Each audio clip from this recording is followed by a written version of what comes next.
और संदेश उनका जाएगा। लेकिन सवाल यह है अनुज जी कि ये क्या मुद्दा लेकर जाएंगे।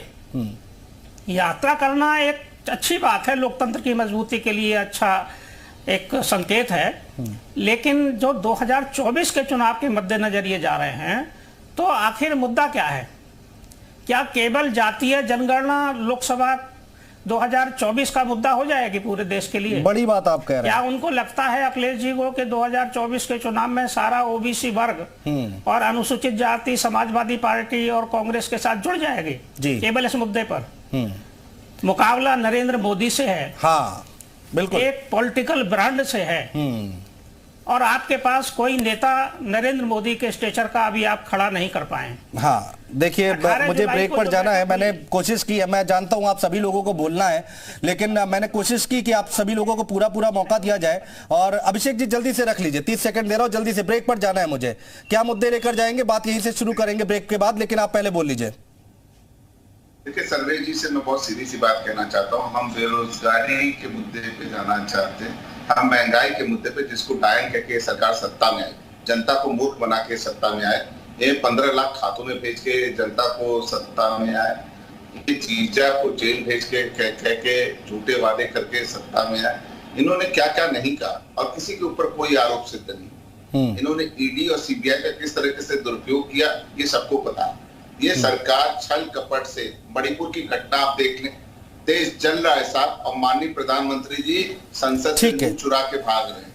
वो मीडिया का सहारा लेके अपने उनके मीडिया के कंधे पे बंदूक चला रहे हैं। साहब संसद होती है, जवाब मैं जरूर बात करूंगा इस पर, इन तमाम मुद्दों पर जरूर बात करेंगे। अभिषेक जी थोड़ा पेशेंस रखिए, सभी मेहमान हमारे साथ बने हुए हैं, एक ब्रेक का वक्त हो गया है, दूसरे राउंड में डिबेट ओपन करेंगे, आप लोग अपनी अपनी बातें जरूर रखिएगा। लेकिन सवाल यहां पर यही है कि इन यात्राओं से कितना फायदा पहुंचने वाला है। और जो बात हमारे जो राजनीतिक विश्लेषक कह रहे हैं, सर्वेश सिंह कह रहे हैं, वो ये कह रहे हैं कि क्या मुद्दे लेकर जाएंगे, केवल जाति जनगणना से क्या यहां पर जीत हासिल होगी, क्योंकि सामने कौन है, नरेंद्र मोदी हैं। एक तरफ राहुल गांधी भारत जोड़ो यात्रा पार्ट 2 शुरू करने जा रहे हैं, दूसरी तरफ अखिलेश यादव साइकिल यात्रा निकालने जा रहे हैं और लोगों से संवाद करेंगे। इसका कितना फायदा होगा आने वाले चुनाव में और भारतीय जनता पार्टी के लिए कितनी मुश्किलें पैदा हो सकती है, इसी पर हम चर्चा कर रहे हैं। अनिला जी के पास चलेंगे। अनिला जी भारतीय जनता पार्टी की प्रवक्ता हमारे साथ हैं। अनिला जी, ब्रेक पर जाने से पहले आपने सुना सचिन रावत क्या कह रहे थे और अभिषेक राय आपके बारे में क्या कह रहे थे। अभिषेक राय कह रहे हैं हम बेरोजगारी का मुद्दा लेकर जाएंगे, तमाम जो चीजें हैं, जो झूठ बोला जा रहा है बीजेपी की तरफ से, वो हम लोगों को बताएंगे, सच बताएंगे।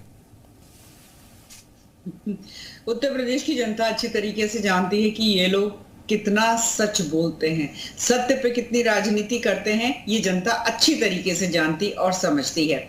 जैसा मैंने शुरुआत में भी कहा था कि हमारे प्रदेश में योगी जी और देश में मोदी जी, इनकी जो जोड़ी है वो ना केवल हमारे राष्ट्र में बेहद हिट जोड़ी है, अगर आप इंटरनेशनली भी किसी भी देश में चले जाइए, लोग मोदी जी और योगी जी को बहुत ही कहते हैं ना, एक ग्लोरियस तरीके से उनको याद करते हैं। तो सीधी सी बात है, जब योगी जैसा मुख्यमंत्री इस प्रदेश में है और मोदी जैसा प्रधानमंत्री इस राष्ट्र में है, तो ये जनता क्यों बदलेगी? क्यों ये जनता चाहेगी कि दोबारा से माफिया राज आ जाए? क्यों ये जनता चाहेगी कि वंशवाद फिर से आ जाए? क्यों ये चाहेगी कि अपनी पुश्तों के लिए, आगे की आने वाली 7 पुश्तों के लिए ये लोग पैसा इकट्ठा करते रहें और दूसरों की जेबें खाली होती रहे?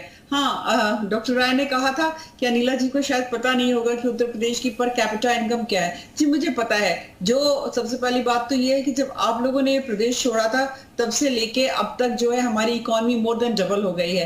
पर कैपिटा में 70,000 कुछ करके पर कैपिटा इनकम हो गई है, तो वो भी ऑलमोस्ट डबल हो चुकी है। तो अर्थव्यवस्था, जहाँ अर्थव्यवस्था का सवाल है, जहाँ अपराधीकरण पे अंकुश लगाने का सवाल है। अनिला जी आप आंकड़े बता रही है, अभिषेक राय हंस रहे हैं। एक चीज ऐड कर देती हूँ। उत्तर प्रदेश की अर्थव्यवस्था के बारे में अभी ये बात कर रहे थे, बाकी सब चीज छोड़ दीजिए।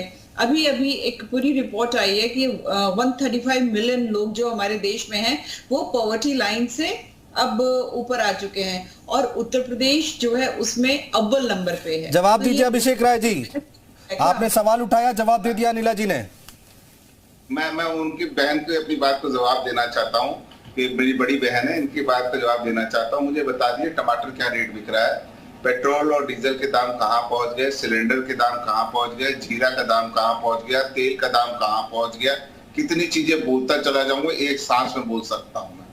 और अनिला बहन कहते हैं ना, भारतीय जनता पार्टी के नेताओं को, नेत्रियों को इससे फर्क नहीं पड़ता, क्योंकि भारतीय जनता पार्टी फंडिंग देती है इन लोगों को, सारी फंडिंग इन लोग के पास होती है, सारे चीजें मैनेज होती हैं। और जो जनता त्राही माम कर रही है, वो इसको कहते हैं ना जस्टिफाई करने। किसको फंडिंग देती है डॉक्टर साहब? पहली बात जो महंगाई की बात, क्या किसको फंडिंग देती है, कितनी फंडिंग देती है, क्या फंडिंग देती है, जरा बताइए तो सही खुल के। आप देख लीजिए ना, जो एयरपोर्ट जो बनता है सरकारी टैक्स पेस के पैसे से, मेरे और आप जैसे अनिला बहन के पैसे से, उसको अडानी को बेच देते हैं।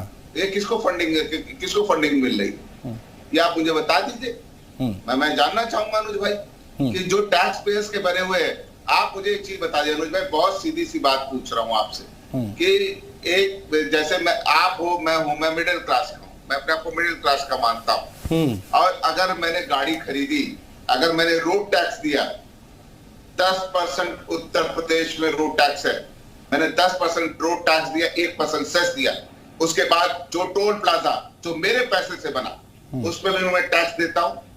क्यों देता हूं? पेट्रोल और डीजल पे मैं टैक्स देता हूं, दही पे मैं टैक्स देता हूं, तो समाजवादी पार्टी अगर सत्ता में आ गई, ठीक है, अगर उत्तर प्रदेश की बात करते हैं, अगर आ गई तो सारे टैक्स खत्म हो जाएंगे प्रदेश में।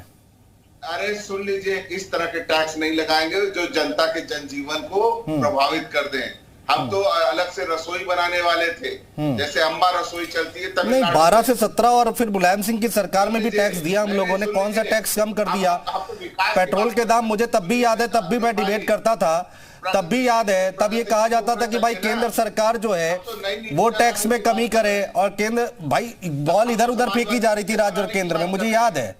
हम तो समाजवादी किचन लोहिया किचन बनाने की बात करते हैं। ठीक है, पीयूष मिश्रा जी बेरोजगारी का मुद्दा लेकर जाएंगे, ठीक है, बेरोजगारी का लेकर जाएंगे, महंगाई का लेकर जाएंगे, इतनी सारी लिस्ट गिना दी अभिषेक राय जी ने। सचिन जी आ रहे हो इसके बाद। हर गवर्नमेंट जो अपनी सरकार की उपलब्धियां होती हैं, उन उपलब्धियों को लेकर ही जनता के बीच आती है और उन्हीं को गिनाती है।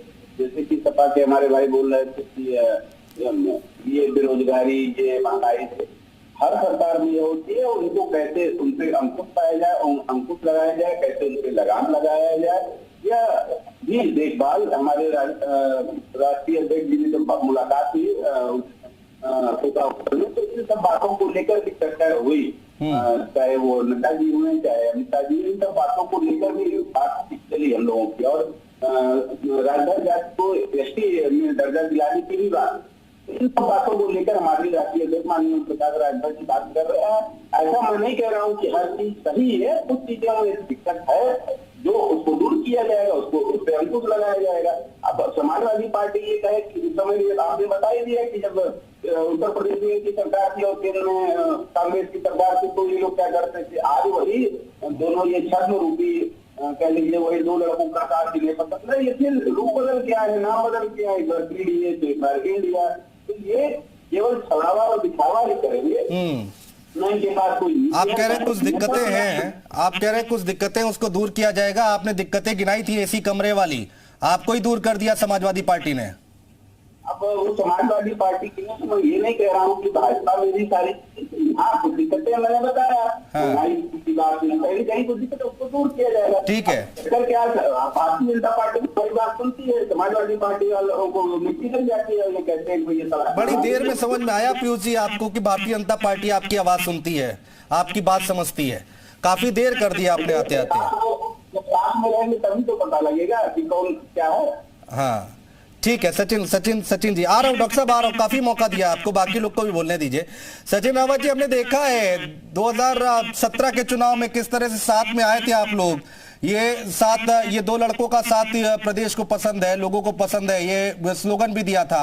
और इस बार भी जब आएंगे राहुल गांधी तो कहा ही जा रहा है कि जयंत चौधरी और अखिलेश यादव साथ में जाएंगे, लेकिन इतिहास गवाह है कि उसका कुछ बहुत ज्यादा असर होता दिखाई नहीं दिया है। देखिए अनुज जी, आने वाले समय में कौन सी परिस्थितियां बनती हैं वो भी चीजें बताई जाएंगी कि यात्रा कैसे होगी, उस यात्रा का स्वरूप क्या होगा, उसमें कौन लोग शामिल होंगे। लेकिन मैं इतना कह सकता हूं कि यात्रा जब भी होती है कहीं ना कहीं परिवर्तन होता है, जिस तरह सर्वेश जी ने खुद माना है। तो मैं एक और बात यहां जोड़ना चाहूंगा कि अनिला जी बार बार मोदी जी को ब्रांड बता रही हैं, योगी जी को ब्रांड बता रही हैं,